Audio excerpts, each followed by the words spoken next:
Driver సుబ్రహ్మణ్యాన్ని door delivery అంటే Zomato Swiggy లాగా door delivery చేసి నేనే చంపాను అని ఎమ్మెల్సీ అనంతబాబు చెప్తుంటే ఆయన పక్కన కూర్చోబెట్టుకుని సన్మానాలు చేసుకుంటారు. ఒక డాక్టర్ సుధాకర్ ఆయన ఏం అడిగాడు, అనెస్థెటిస్ట్ థియేటర్లో కరోనా టైంలో మాస్క్ కావాలని అడిగితే ఆయన మీరు ఏ విధంగా మరి ఆత్మహత్య చేసుకొని చనిపోయే మాదిరిగా చేసింది మీరు కాదా, మరి మాస్క్ పెట్టుకోలేదని చీరాల కిరణ్ని ఏ విధంగా చనిపోయాడు? మీ అక్రమాలను ప్రశ్నించిన అనితారాణి ఏమైంది? డాక్టర్ అచ్చెన్న ఏమయ్యారు? కావలి కరుణాకర్ ఏమయ్యారు? మరి మీ మద్యం ధరలు పెరిగితే ఆ యొక్క మద్యం ధరలు పెంచొద్దు అని అడిగిన ఓం ప్రతాప్ని మీరేం చేశారు అంటే మీ హయాంలో దళితులకు అండగా లేకుండా దళితుల్ని కుళ్ళబొడిచి వాళ్ళ మీద విస్తృతమైన ఎస్సీల మీద ఎస్సీ ఎస్టీ కేసులు పెట్టిన ఘనత జగన్మోహన్ రెడ్డి. అంటే ఈ విధంగా మనం చూస్తే మీరేం చెప్తారు? కనీసం డప్పు కళాకారులకి చంద్రబాబు నాయుడు గారు పెన్షన్ ఇస్తే ఆ పెన్షన్ కూడా పీకేశారు కదా. ఈరోజు మీరు గమనించాలి, పీజీ చేయాలనుకున్న యూజీ స్టూడెంట్ అంటే ఒక బిఏ చదివితే ఎంఏ లేకపోతే బీటెక్ చదివితే ఎంటెక్ చదవాలనుకున్న విద్యార్థి మీకు జియో నెంబర్ 77 తెచ్చి ఈ యొక్క ఉన్నత చదువుల్ని ఎస్సీలకు దూరం చేసింది మీది కాదా? మరి దళిత ఇండస్ట్రియలిస్ట్కి ఇన్నోవా కార్లు వాళ్ళకి పథకాలు ఇస్తే ఆ పథకం కూడా మీరే నొక్కేశారు. మరి ఈరోజు మీరు గమనిస్తే ఆల్మోస్ట్ ఎస్సీ ఎస్టీ కార్పొరేషన్కి ఎస్సీ కార్పొరేషనే మీరు కనుక గమనిస్తే 341 కోట్లు శాంక్షన్ చేసి 30 యూనిట్స్ సంక్షేమ కార్యక్రమాలు మేము ఆన్లైన్లో పెట్టాం. మీరు బీసీ సంక్షేమ కార్యక్రమాలు సప్లాన్ మీరు చూస్తే ఆల్మోస్ట్ 896 కోట్లు, మైనారిటీస్కి 172 కోట్లు శాంక్షన్ చేశారు. ఇది కదా మరి ఎస్సీ ఎస్టీ బీసీకి సంక్షేమానికి పెద్దపీట వేసింది అది ఎన్డీఏ ప్రభుత్వం చంద్రబాబు నాయుడు గారు కాదా? మరి దళితుల్ని వెన్నుపోటు పరిచింది దళిత ద్రోహి జగన్మోహన్ రెడ్డి కాదా? ప్రజలందరూ మీరు గమనించాలి. ఈరోజు మీరు గమనించాల్సిన విషయం ఏంటంటే గత 5 సంవత్సరాల్లో జగన్మోహన్ రెడ్డి గారు 9.5 లక్షల కోట్లు 5 సంవత్సరాలకి బడ్జెట్ పెడితే దానికి 30,000 కోట్లు ఎస్సీస్కి సప్లాన్ నిధులు విడుదల చేసి నవరత్నాలతో నవమోసాలు చేసి దళితుల్ని మరి వాళ్ళ యొక్క అభివృద్ధిని అణగొట్టింది జగన్మోహన్ రెడ్డి గారు. ఈరోజు మీరు గమనించాల్సిన విషయం ఏంటంటే దళితులకి పెద్దన్నగా ఈరోజు చంద్రబాబు నాయుడు గారు ఇన్ని సంక్షేమ కార్యక్రమాలు ఇస్తున్నారు కనుక సప్లాన్ నిధులు కూడా ఈరోజు పెద్ద పెట్టిన కూడా వచ్చినాయి. ఇక పోలవరం నదుల్ని అనుసంధానం చేస్తూ ప్రతి ఎకరాకి కూడా నీరు ఇవ్వడానికి పెట్టుకున్నారు. ఇప్పుడు మనకి చాలామంది మీరు గమనిస్తే అందరూ చదివిన వాళ్ళు గొప్పగా ఉన్న వాళ్ళే పైన ఉంటారు. మరి పేదలకి మరి బంగారు కుటుంబాలని ఆదుకునే మాదిరిగా P4 అనే పద్ధతి తీసుకొచ్చి వాళ్ళని అడాప్ట్ చేసుకొని వాళ్ళ యొక్క సంక్షేమానికి మరి పెద్దపీట వేశారు. ఈరోజు మీరు గమనిస్తే మనకి ఈ యొక్క రాజధాని అనేది ఈ రాజధాని పునర్నిర్మాణం అనేది అంత ఆషామాషిగా రాలేదు. ఎందుకంటే రాజధాని రైతులు ఎందుకంటే అప్పట్లో నేను ఎమ్మెల్యేని మరి 1631 రోజులు వాళ్ళు మహా ఉద్యమం చేశారు.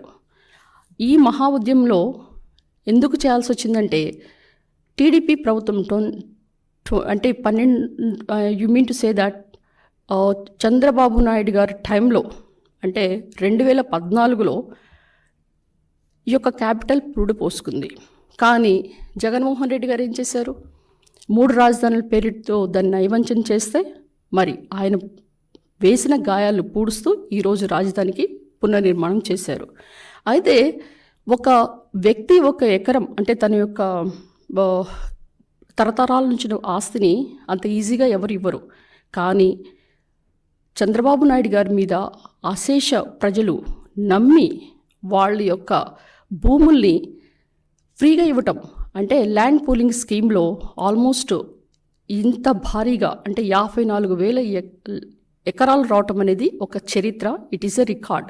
ఎందుకంటే రాజధాని ప్రాంతంలో ఉన్న 29 గ్రామాల్లో 29,000 మంది రైతులు, రైతు కూలీలు, తర్వాత ఈ యొక్క పూలింగ్కి ఇచ్చిన ప్రజలు వాళ్ళందరూ కూడా ఆల్మోస్ట్ 34,000 ఎకరాలు ఇస్తే మరి అడవి భూములు తర్వాత కొండ ప్రాంతాలు ఇతర ప్రాంతాలు కలిపి టోటల్ ఆ యొక్క 15,000 మొత్తం కలిపి టోటల్ మనకి 54,000 ఎకరాలు అయినాయి.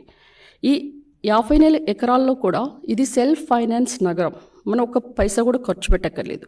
వాళ్ళకి మనము వాళ్ళ యొక్క కమర్షియల్ అండ్ రెసిడెన్షియల్ ప్లాట్స్ ఇచ్చి డెవలప్ చేసి, ఎవరికైతే మెట్ట ప్రాంతం ఉందో వాళ్ళకి 30,000 మనము కౌలిస్తామని చెప్పాం.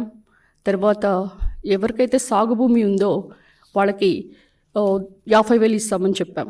అంటే 30,000, 50,000 కౌలు, అది కూడా 10 సంవత్సరాలు. అది నమ్మి ప్రజలు ల్యాండ్ పూలింగ్ ఇచ్చారు. కానీ వీళ్ళు చేసిందేంటి? గత 5 సంవత్సరాల్లో అమరావతిని ఒక బ్రహ్మరావతిలాగా, అమరావతి అనేది ఒక సంక్షోభంలాగా, ఏం కట్టడాలు కట్టలేం, అంతేకాకుండా అక్కడ ల్యాండ్ కూడా అనివి కాదు, ఇక్కడ భూకంపాలు వస్తాయి, వరదలు వస్తాయి, అంతేకాకుండా అక్కడ ఈ ఆహార భద్రత కూడా ఉండదు అని రకరకాలుగా అమరావతి మీద దుష్ప్రచారం చేసి, ఇది ఒక అమరావతి కాదు, ఇది కమ్మరావతి అని చెప్పడం కూడా జరిగింది. ఇందులో కనుక మీరు ఏ కులాలు ఎంతమంది ఉన్నారో గమనిస్తే, ఎస్సీ ఎస్టీలు 32% ఉంటే, బీసీలు 14%, రెడ్లు 20%, కమ్మలు 18%, కాపు 9%, మైనారిటీస్ 4%. అంటే ఇందులో మీరు గమనిస్తే ఎవరు ఎక్కువ శాతం ఉన్నారు? ఎస్సీలు ఎక్కువ ఉన్నారు. అంటే 5 నియోజకవర్గాలకి సమభాగంలో ఈ యొక్క అమరావతిని సృష్టిస్తే, ఈ అమరావతి కానీ డెవలప్ అయితే ఇక్కడ ఉద్యోగాలు కానీ తర్వాత ఉపాధి కల్పించేది ఎవరికి? ఎస్సీలు కాదా, దళితులు కాదా? సో దళిత రాజధాని అయిన అమరావతిని కూడా మీరు కుళ్ళగొచ్చేశారు. అంటే ప్రతి దాంట్లో కూడా ఎస్సీ ఎస్టీలకి ఇస్తానన్న 200 యూనిట్ ఫ్రీ కరెంట్ కూడా సర్వేల పేరుతో దాన్ని తొక్కేసి, ఎవరైతే ఆ యొక్క భూముల్లో వాళ్ళకి ప్లాట్స్ ఇచ్చారో అక్కడ ఉంటేనే ఇస్తామని చెప్పుకుంటూ మీరేమి వాగ్దానాలు చేశారో అవన్నీ కూడా తుంగలో దొక్కారు.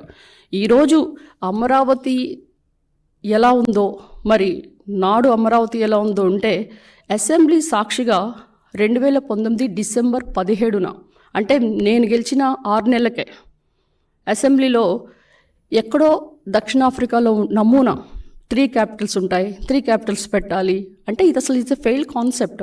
అలాంటి దాన్ని తెర మీదకి తీసుకొచ్చి, కర్నూలు అంటే జ్యుడిషియల్ క్యాపిటల్, అమరావతి అంటే లెజిస్లేటివ్ క్యాపిటల్, వైజాగ్ అంటే ఎగ్జిక్యూటివ్ క్యాపిటల్ అనుకుంటూ దీన్ని విష ప్రచారం చేసి, ఒక్క ఇటుకు కూడా వేయకుండా అమరావతిలో ఏ విధంగా కాలం వెళ్ళబుచ్చారో 5 సంవత్సరాలు మీకు తెలుసు.